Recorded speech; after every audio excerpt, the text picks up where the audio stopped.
My name is Karen Robinson. I'm Chief Mammographer at Lincoln Hospital, Davenport, Washington. I'd like to dedicate this little section that I've contributed to my friend and coworker that we lost from breast cancer this year, Peggy Ringwood. Hi, I'm Deborah Borden. I'm an LPN here at Lincoln Hospital, and I've been here for just about 14 years. And I knew Peggy well as her coworker and her friend. I'm Chris Harper. I've worked here at Lincoln Hospital for 26 years, and I met Peggy when she came to the hospital. I really hit it off with her right away because she had worked in my hometown, so we knew a lot of people. I'm Betty McClure, and I've worked at Lincoln Hospital. I'm an RN for about 20 years, and I had the pleasure of meeting Peggy when she began working here. Well, shortly after Peggy retired from nursing and from our facility, she was diagnosed with stage 4 breast cancer. And the journey with that seemed it seemed like not a big deal. I mean, Peggy was so good at just kind of keeping things really light, and so we continued to do all of our fun things together, our book clubs, our girls' days, and continued to do all of our fun things that we do together as a group until Peggy gave us the news that the cancer had spread to her. Right. And then it was... And even then, the story was she walks in and was saying, "Hi," we hadn't seen her for a while.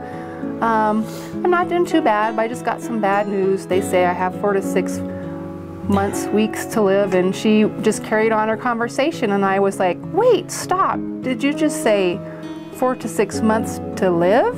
And she was just so pleasant and happy, like I couldn't believe that's what really would happen, but that wasn't the case. That happened, and she really only lived probably another month to 6 weeks after she said that.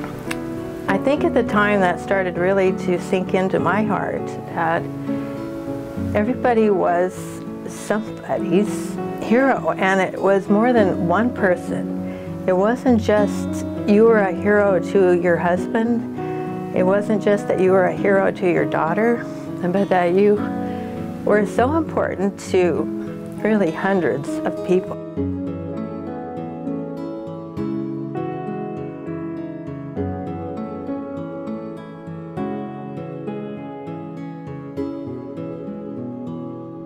What was Peggy's #1 thing? Girls, did you get your mammograms? You gotta get your mammograms. She was a big advocate. She was a real advocate with breast cancer awareness. I mean, from the very first, I mean, when I first started working with Peggy, I think I was 34, and a mammogram was the last thing I had for my mind, But she was very supportive and strong on that, making sure that women are educated to understand how important it is.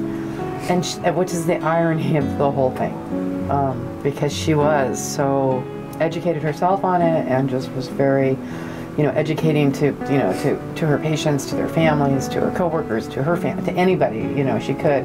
She worked tirelessly trying to get a portable mammo van to come out to the Lincoln area that she lives in, because there's a lot of retired folks there.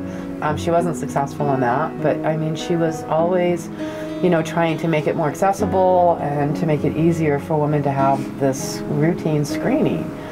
And just the fact that we're all standing here doing this is, I'm sure, making Peggy happy. It's hard.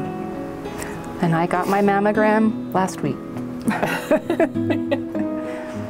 Get out there and get the girls taken care of, she would say. Yeah, get the girls taken care of. We wanted to do this for our friend Peggy Ringwood because we dearly miss her, and if it would help to get equipment, or any woman out there to get a mammogram and save a life, that would be a very important thing, and a nice thing for Peggy to know too.